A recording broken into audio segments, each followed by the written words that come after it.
Don't engage alone. We do this together.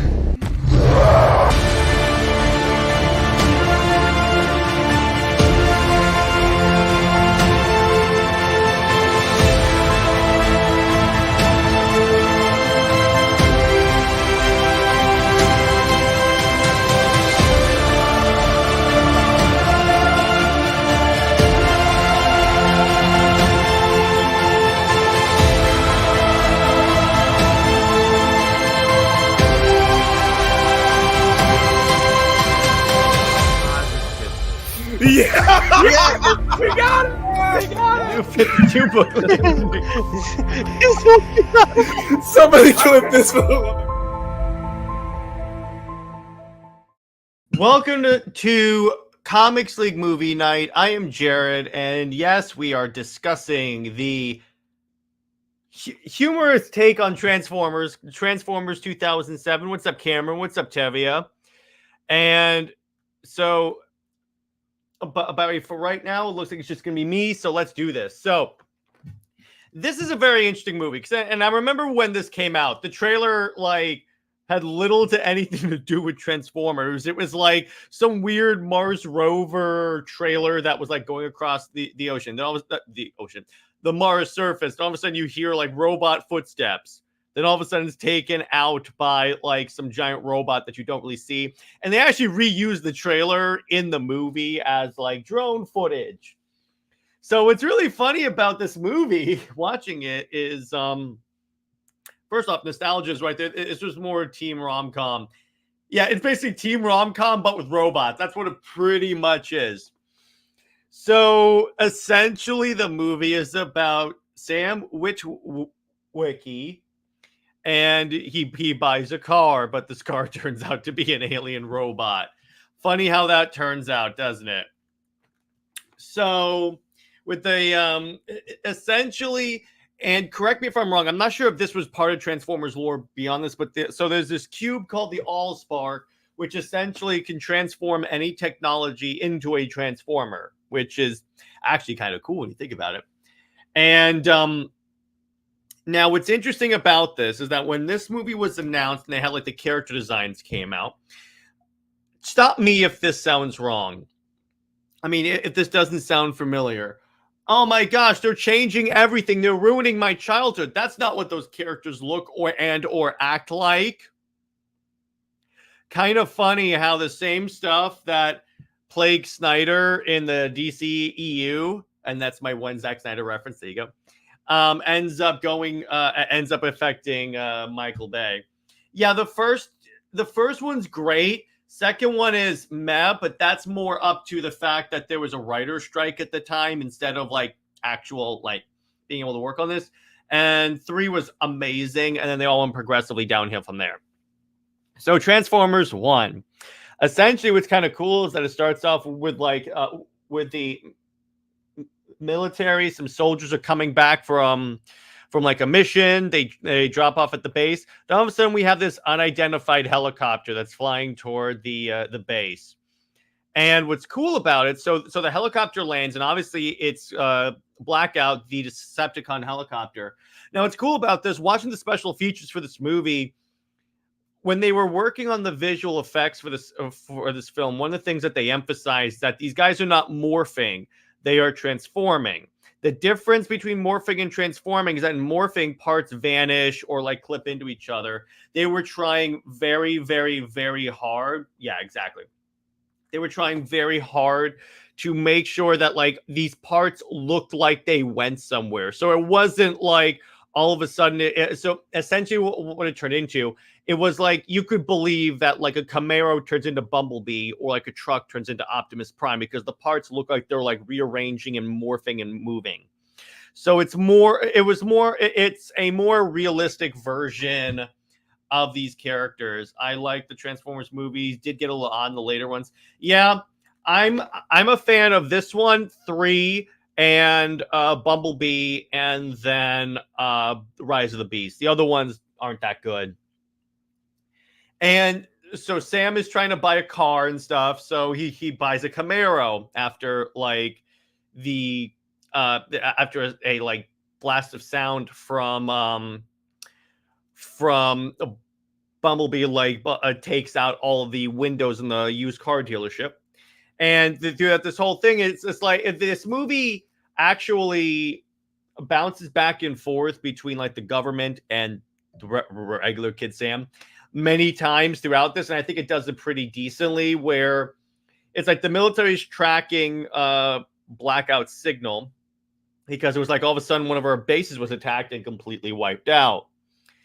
And except for a small group of special ops soldiers that managed to escape. And at the same time, Sam is dealing with the fact that his car is driving itself and transforming. And what I liked about this is watching this movie. Again, it's very nostalgic because this movie came out like a very interesting time because I was like massively into Transformers. And this essentially became my Snyder cut of the time in that I watched it 5 times in theaters and 5 times the first day it came out on DVD. So I was like really, really into this movie.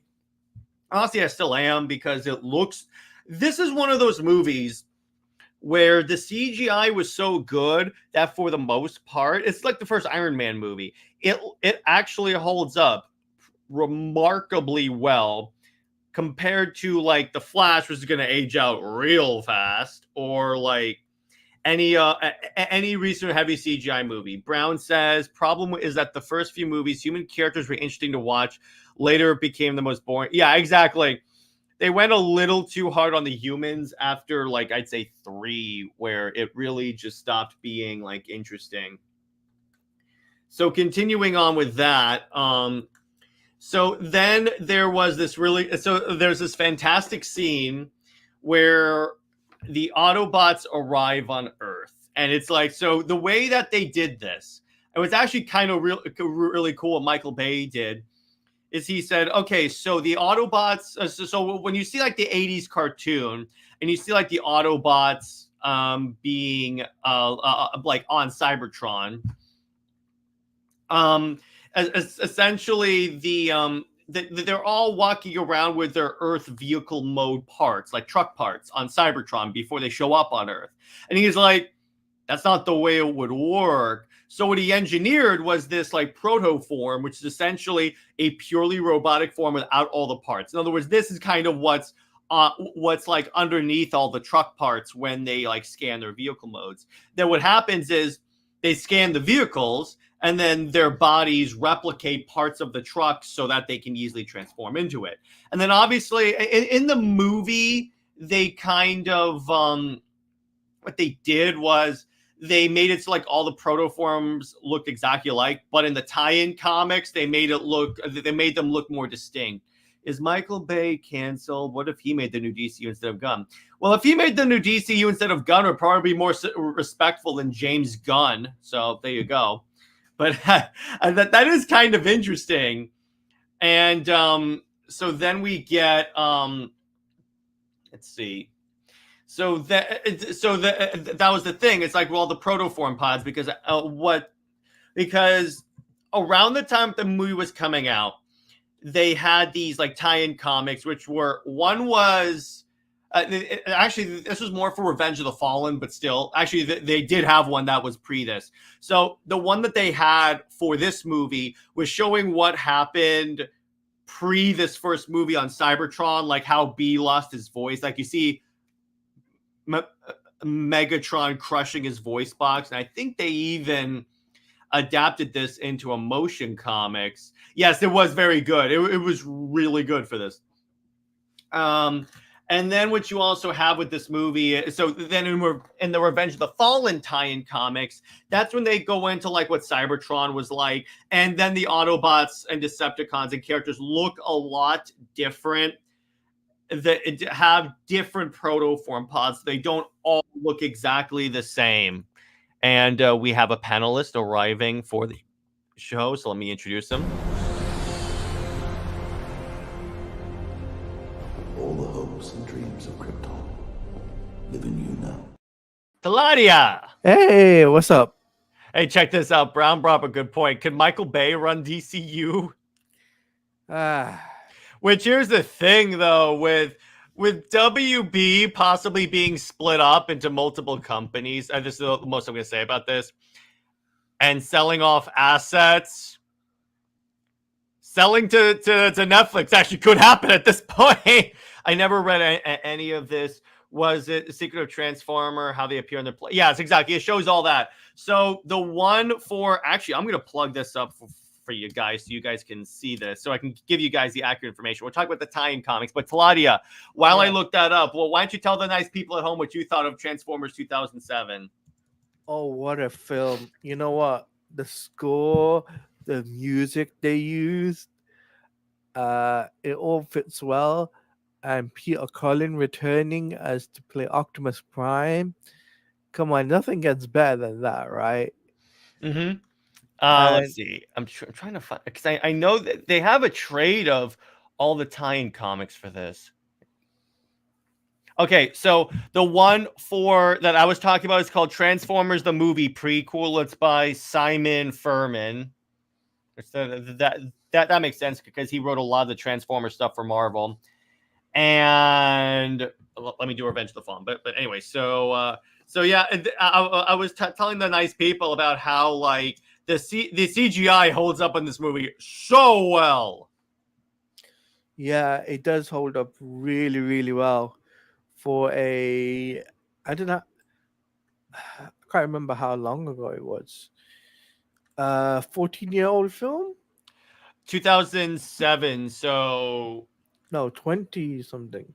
it's almost 20 years old. Ah, jeez.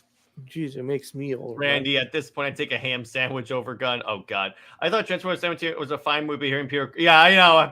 Peter Cullen is great. Wait, Jared, no, I meant did Transform. Yeah, they're born on their home planet in this. Yeah, exactly. They're on their home planet, and then they arrive because, A, there's a shortage of energy on their planet, and they destroy it in a war. So it's pretty much like they have to come here. And I so wish this movie, even the cartoons focus on the humans, Tevia. So I don't know what you want there, but still. But it's like this film. The one thing it definitely brings back nostalgia for a lot of fans. Like a lot of people don't realize that it's kind of reminiscence of the 80s 80s, but at the same time they modernized it. Mm-hmm. Yeah, in a certain way. By the way, the Revenge of the Fallen prequel that deals with like what happened on Cybertron, that's called Transformers Revenge of the Fallen Defiance. So just find that. But anyway, yeah, it was essentially that, because really thinking about it, and this is why I titled the stream this way, because this movie, because Transformers was always like a thing, but arguably because of how successful these movies were in the public consciousness, Transformers were like brought into like more cultural relevance than they ever were. Tevia, I'm not talking about the movie. I'm talking about the tie-in comics. Anyway. But, so what do you think of that, Teladia? I never read the comics, to be honest with you. They were really good. Particularly the prequel ones that deal with the war. Transformers ahead of its time, especially in terms of CG. Yeah, exactly. It was again. This is like Iron Man. It holds up so well. It's because, like, I think, a lot of people don't realize this, but the original Transformers film actually, had a lot of the original voice cast come back from the cartoon show. That's one thing. That's a really cool thing. And the second thing is the fact that the designs just go really hard on this film. Like, yeah, come on. The reason why Michael Bay like put like flames on the side of Optimus Prime's truck is because when Prime was transformed into robot mode, if you look at him, the flames kind of form ribs. Yes. So it's like all the detail on this, all the lighting looks great. I like how Ironhide just has two massive guns on his wrists, and I'm like, yeah, this is the Transformers I remember. And I was talking about the arrival to Earth scene where like they crash land in like, first off, you have the arrival to Earth music, which still is an iconic Transformers theme. Then you have like the pods crash landing. Excuse me, are you the Tooth Fairy?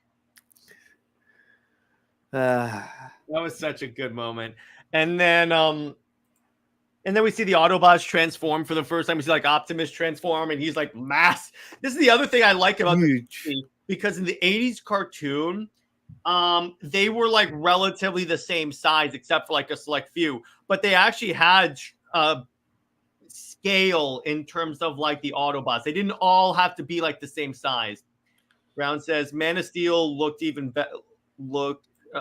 look even better compared to Gunn's Superman movie. Already compares. Yes, exactly. The set photos look better. But anyway, but let me ask you this, Teladia. What was your favorite? Who's your favorite Transformer in this movie? Favorite Transformers in this movie has to be Optimus, to be honest with you. Yeah, with me, it's always been Optimus because I like first of all, I like the arc he goes through, but I also really, first off, Peter Cullen is a badass and he still does it. So that's, he can still bring it. And that's the interesting part, because a lot of older voice actors, they start to like kind of lose it at a certain point, but no, he still hasn't. He still sounds great as Optimus Prime. Now, to be clear, when I first saw this was in the heyday of Transformers with like Transformers Armada, and they had a different guy voice acting Optimus, and it was kind of jarring at first. I'm like, who is this? But when I found out that like, okay, he voiced him in the 80s cartoon, I see what they're going for. Speaking of Transformers, I do wish the Decepticons weren't all gray and look maybe purple. Why would they look purple though? Because it's in again, like I said before, it's in keeping with the vehicle modes they are in.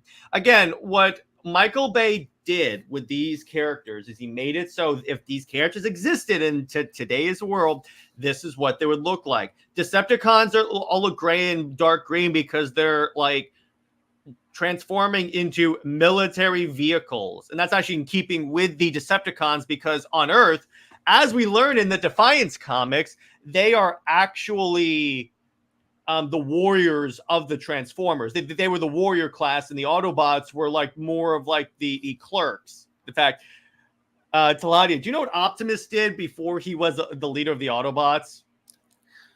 No. He was a librarian. A librarian? Yeah, he was a records clerk. That's who Optimus Prime was. Imagine it would prove as I have this way. It was just like the Transformers. Yeah, exactly. Honestly, for me, it's Ratchet, Optimus Prime, Bumblebee. Ratchet's pretty cool. I like Ratchet.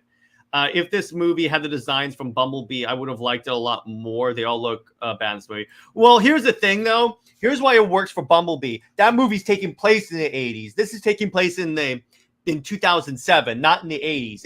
If it took place in the 80s, then yes, they would have gone with those vehicles. Now, I've got to ask this question, right? Yeah. It's nowhere near connected to the recent. Nope. To the Bumblebee's a reboot. Bumblebee's reboot, yeah. Because a lot of people do get confused by this, saying, "Oh, is it connected to?" It's because the creatives also are very non-committal. Like, oh no, don't worry, it kind of factors in. I'm like, okay, here's all you have to know about how this is not factoring in. In the 80s, in like Rise of the Beast, Optimus and the Autobots are on Earth. In this movie, which takes place in 2007, we show them arriving on Earth in 2007, not in the 80s.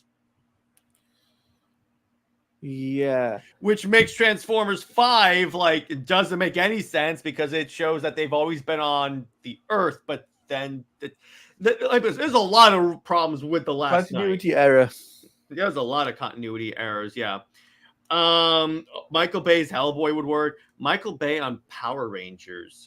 Oh God, yes, that'd be so good. I know it'd be cool to have Michael Bay on Power Rangers, but God, no. It would be cool, but no, I don't want it. That's Teladia right there. Yeah.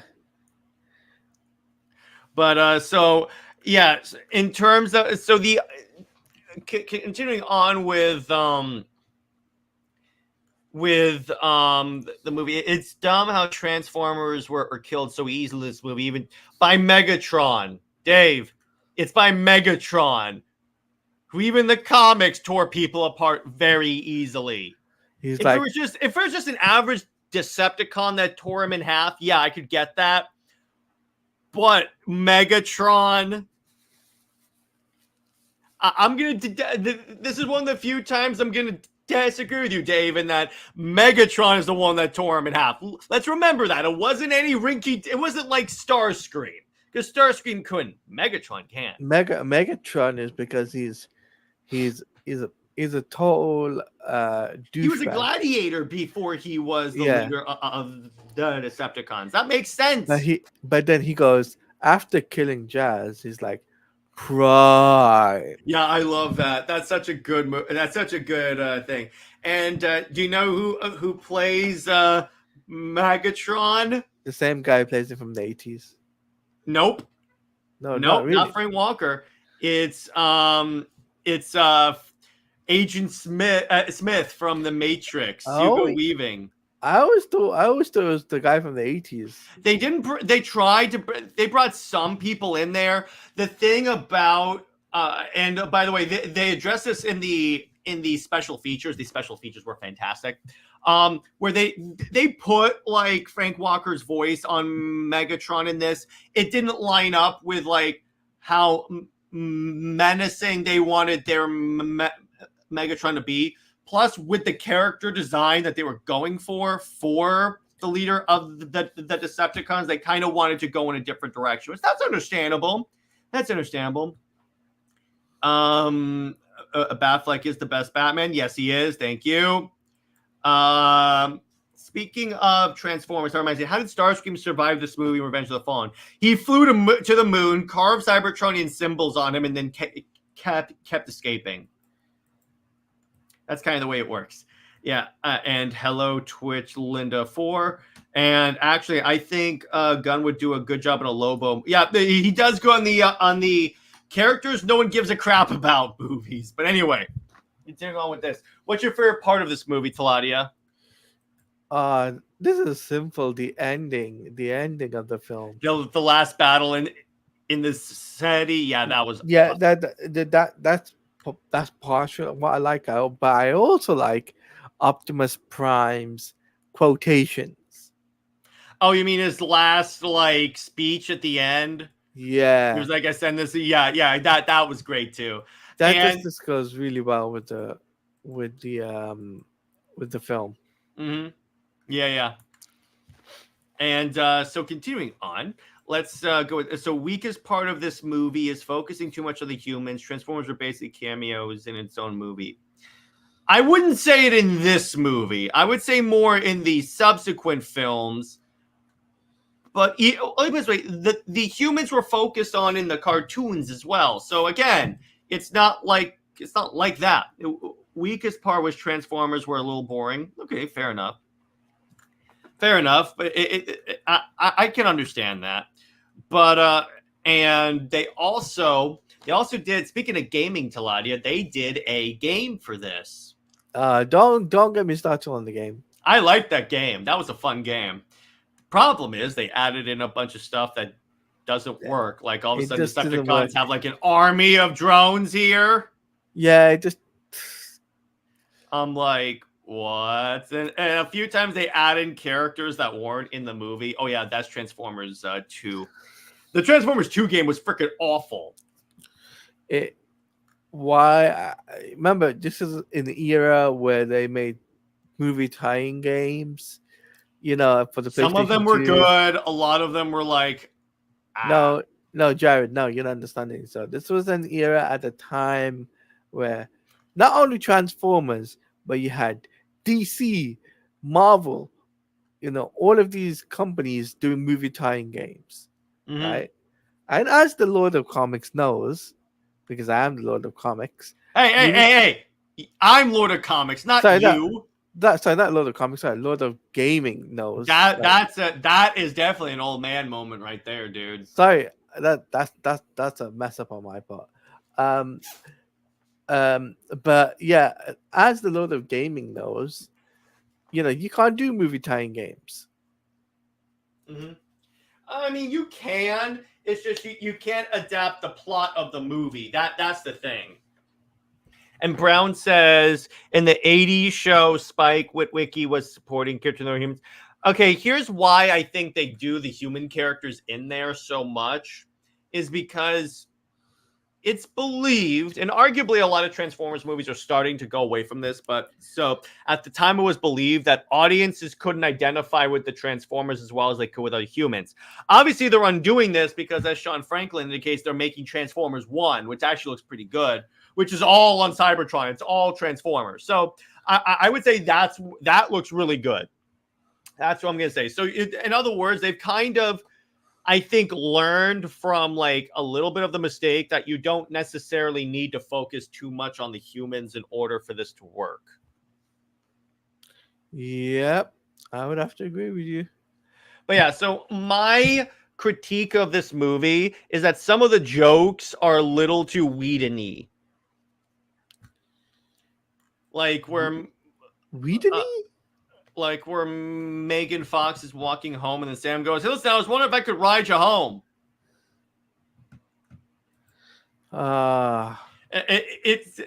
Tell me that's not his humor. It kind of is. It definitely is. Have you seen Avengers 2? It's pretty much that. No, but what I mean, you might be right. Yeah, it's pretty much that. That's what the Avengers 2 humor. That's what that is. But it's yeah, exactly. Thank you, silly girl. Also, some of the fight scenes were too fast to notice. Some of them were a little looked like you were just smacking action figures together. Comicsy question: do you think the G.I. Joe Transformers crossover movie would be really good or really bad? I think it could be pretty good. It just I need to know more about it, Tevi. I can't go off of just they're making this movie. Do you think it's gonna be good? I have to know more about it. I can't rule in on that. But so continuing on with the Transformers movie, the other thing that I really like about this is I mean, it's obviously a car commercial. That's the funny part. I wonder how many Camaros were purchased because of this movie is what I want to know. And SUVs. Trucks, Pontiac Solstices at the time. Oh, geez. I also remember I got like practically every action figure from this movie, like full on. I was like, I was all in. I was going to Target practically every day and picking up Transformers. I'm surprised you don't have any Hot Toys. They never made Transformers Hot Toys. No, I mean, like, because now they do Hot Toys nowadays. So I'm just surprised. They have to make Hot Toys Transformers, and then I'll consider getting them. But the problem is the ones that they're making is like the Optimus Prime and like Transformers 4 and 5. They're not making the ones currently of this Optimus, because always I would get that. My main concern with Transformers 1 is the art style looks a little too soft and too human-like. True. But I mean, just give it a kind of a shot with that. Brown Destroyer says Megan Fox was the best part of that movie. I can neither confirm nor deny. We are still waiting on a good G.I. Joe movie. G.I. Joe Rise of Cobra was pretty good, I thought. As we said last week. I wasn't there for that. Oh, okay. But it's a good movie. It's a good movie. Let's see. Yes, there are actually prequel novels of humans' first encounter into space. So there's a lot of different things, because this is when IDW was doing the Transformers comics. So anyway, the Autobots show up and they tell Sam, "Hey, we're looking for the Allspark, and we need the glasses by your great a lot of greats uncle, because he has he encountered Megatron back in the day. He was frozen in ice, and Megatron encoded the location of the cube on the glasses. We need the glasses." So Sam goes back and grabs the glasses, but at the same time they're attacked by the government, which is like which we have John Turturro trying to be a tough guy, and it's really funny. And I love where like the Autobots are like, well, that was a bad move, and they all like surround the agents. That was really cool. And then we have Bumblebee gets captured and tortured ET style. And I love this scene of Prime talking to Ironhide, and Ironhide is like, why are we trying to save the humans? Because they're primitive and they're a violent race. Optimus goes, are we really that different? Really? Have you seen what we did to our planet? And he basically says that freedom is the right of all sentient beings. Sorry for being off topic, but I think James Gunn's Batman will be Alan Richardson. I could see that, but I'm not really a big. I don't think it's gonna last long enough for him to cast the Batman. The more recent Transformers action figures from Siege and Earthrise Toylands, for example, were really good. I need to check those out. Those look really, really great. And then we get and then we find out that the government has like frozen Megatron in Hoover Dam, and that's where we get all the technological advances that we've enjoyed, like space flight, cars, and it's like all that stuff was reverse engineered from him. Non-biological extraterrestrial, NBE-1, even though that would be NBET-1, but okay. The government was never good at naming stuff. And we get apparently, so then they load up in Bumblebee. And well, first off, they discover the Allspark cube, but it's like massive. It's a big ass cube. And Bumblebee somehow like shrinks it down. And I don't know about you, Teladia, but when I was watching this movie, I'm like, how does that cube get down to this? It doesn't make sense. Like, you know who's in this film though? Who? Falcone. Oh yeah. Falcone's in this film. Or Falcone, as he's supposed to be pronounced, but then again, the Nolan movies weren't good at pronouncing names. And what company published Transformers comics? IDW did the ones that I'm talking about that are prequels to this, and they did like not that good of a run for Transformers, but from what I think they may have like sold the comics rights or something like that. How'd the cube even land on Earth without causing a big crater? Maybe it did, and they just moved it. I think that's what happened. I think that it landed. It's been so long since I read the prequel comics. And it landed, and then the government found it and brought it to Hoover Dam. So they roll out to what essentially is Chicago or Detroit, and they have a massive battle in the city. And this is what Teladia and I were talking about earlier in the movie. It looks really good. Where like you have like the Autobots and Decepticons fighting. You have Brawl blasting tank shells. The Autobots are like doing flips. This whole battle is like really, really, really, really good. Because here's the other thing: Michael Bay is like Nolan in that he does a lot of stuff practically. So it's really easy to adapt into CGI because you don't have as many CGI assets you have to put in. If for instance, he put like he used a lot of practical explosions because it looks better than doing actual like CGI explosions. And so then also we get the actually really cool like addition of Optimus Prime where and it's kind of based off the comics.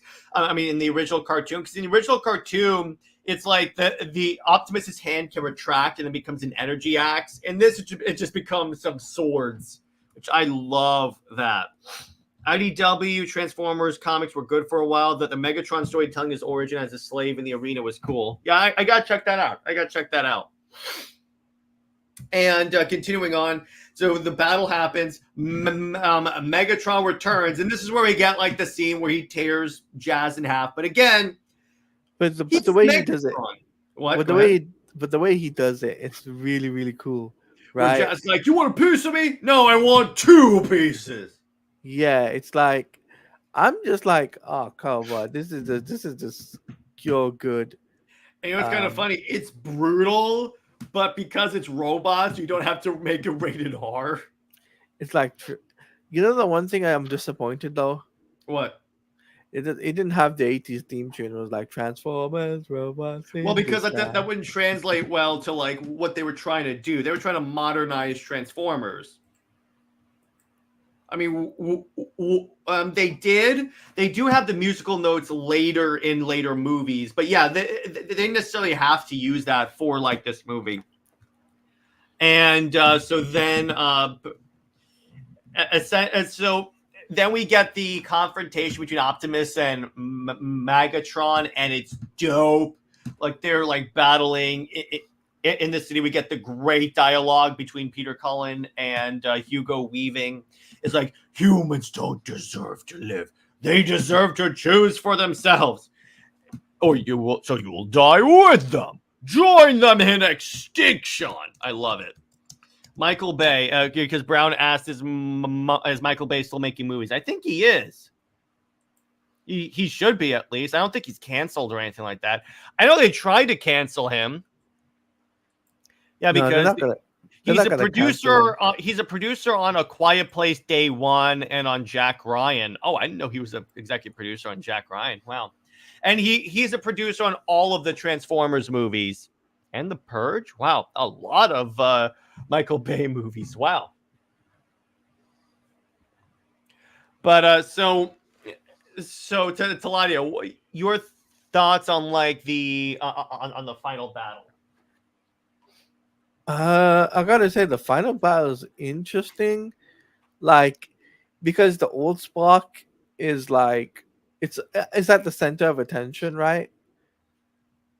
But like the big cube thing.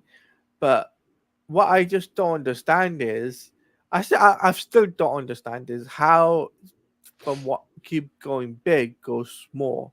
I still don't get that, right? Yeah, the cube. That is really weird, and I'm like, how? Because here's my problem. They made a big deal about how, these are Transformers. They're not morphers. You literally just morph the cube.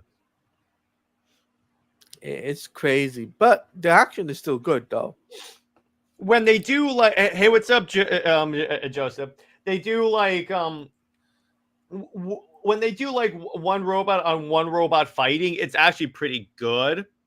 When it comes to, like, a lot of robots fighting, it can get a little chaotic, but overall, I really, really, really like this movie. It's one of my, honestly, this is one of my favorite movies, just because, like we said before, is it perfect? No. Compared to what we're getting now, it is close to perfection, but it's really fun, and the story is actually pretty good. How did the Transformers be born?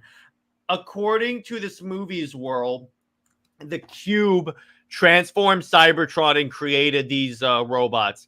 Although that would be retconned in Transformers 4, where they were created by other robots. So in the 80s cartoon, there were these robots called the Quintessons, which were essentially like hovering robots that could change faces and stuff.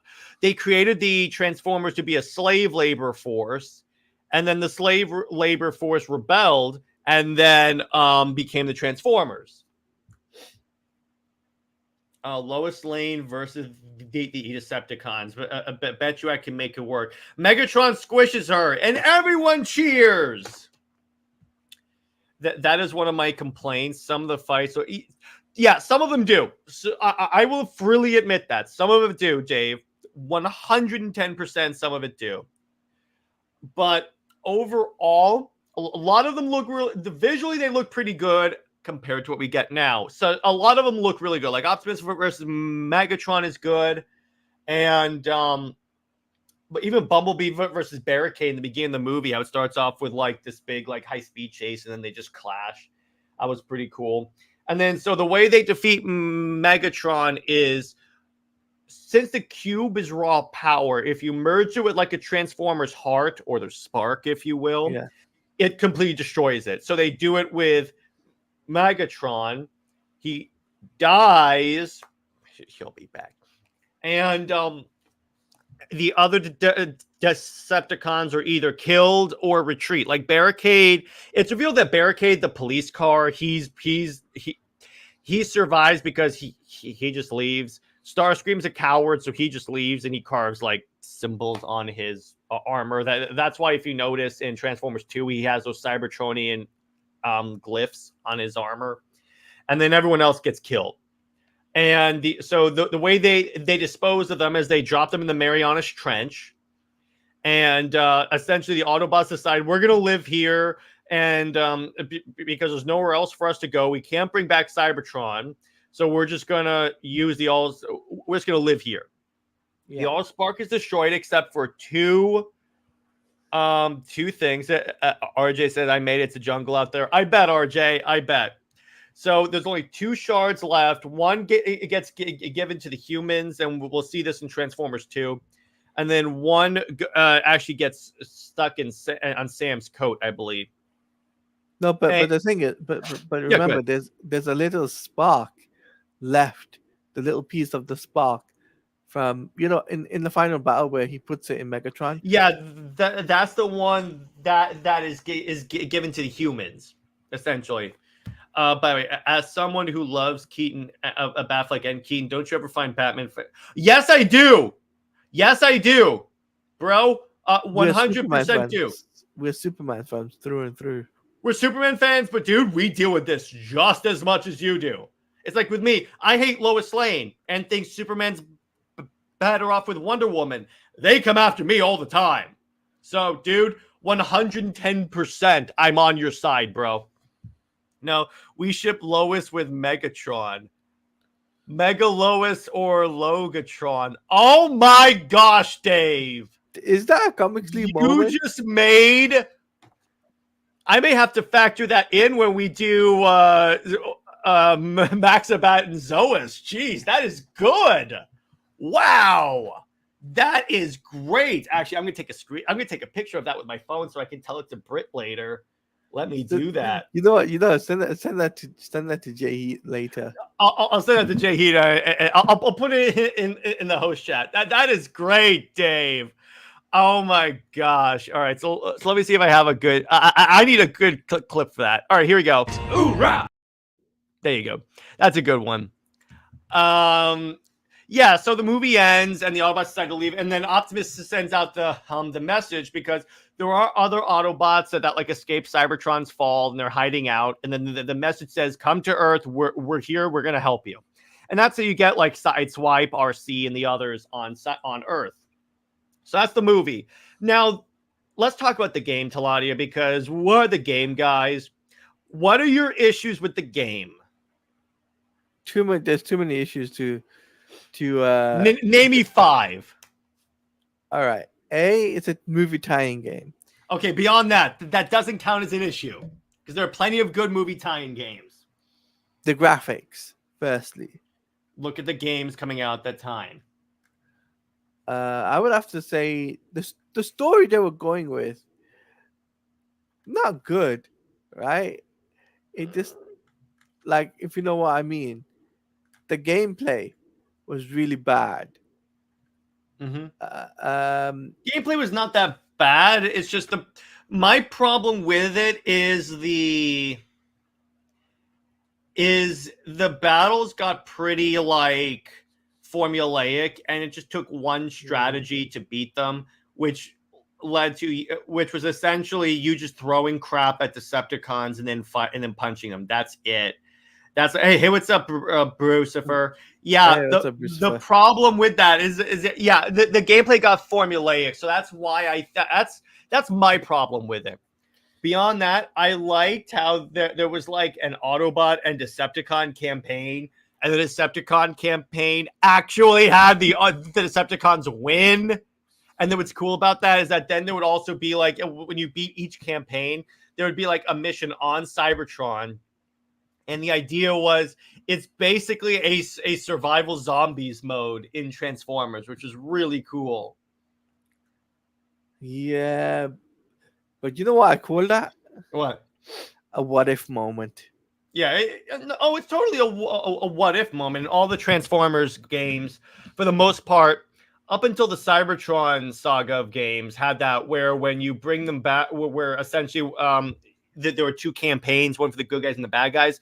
What the Cybertron games did is they made it so like the Decepticon campaign was a prequel.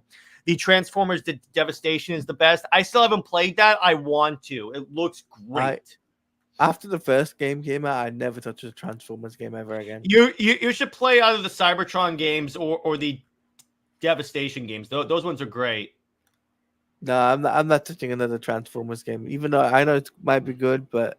And Brucifer, you're really hurting my wallet right about now because Brucifer tagged us in this tweet. Let's just see. Or did he just? I want that Wonder Woman statue. Oh my God! By Jared. McFarlane. Oh God, Brucifer, why? Why, Brucifer? It looks good though. I'm gonna try and get it. War and Fall for Cybertron were made. Yeah, those are good. Don't get the tie-in game for Age of Extinction because somehow they tried to like make it a prequel, but it can't be a prequel for a lot of different reasons. That's when they do the tie-in games, but try and factor in like the Cybertron games, and it just falls apart real fast. But yeah, that's gorgeous. Yeah, it comes out. I highly recommend checking out. Yeah, I played War and Fall. I love those games. Those ones are great.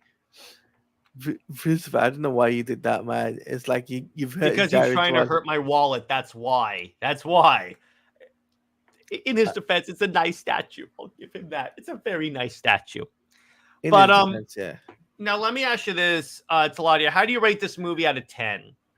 Oh, it's a solid 8.5 or a 9 out of 10. I agree. So in that window, it's not perfect at all, but it's very, very, very high in my rating system because of how much they do that like really holds up today.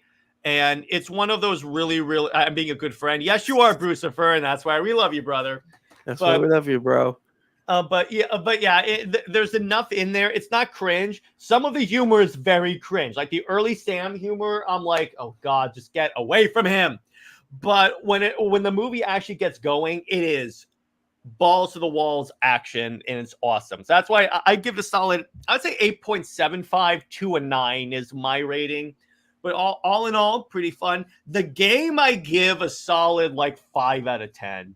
Actually, no, I'll give it probably like a 6 or 7 out of 10 because compared to movie tie-in games, how much of a low quality they typically are, except the one exception to movie tie-in games is the X-Men Origins Wolverine game, which is better than the movie. Right there. That's what it should have been. That's the only time when a movie tie-in game actually worked. Yeah. Dave says a 6 out of 10. I really disliked it back then, but I'll admit it aged well. Yeah, compared to a lot of the crap that we're getting out today, it actually isn't looking that bad, right? It actually isn't looking that bad. But so I think it's a good place to leave it. So Teladia, how about you let the nice people at home know where they can find you and what you got coming on your channel? All right. So this was a great stream, firstly. So thanks to everyone for coming out. And if you want to check me out, you can follow me on Twitter at Teladia Plays _ That's on Twitter, /X. And if you want to check me out on YouTube, it's at Teladia Plays. What coming up is the finale to my adventure with Yes! It's finally over. It's finally over for Jared. But it's a pretty good episode. I've got to say, Jared, I've seen a sneak peek. So I got to say, you might be a little bit excited when it comes down to Brainiac, Superman, and Supergirl. So it's going to be a very good episode, and we're going to be streaming that maybe early.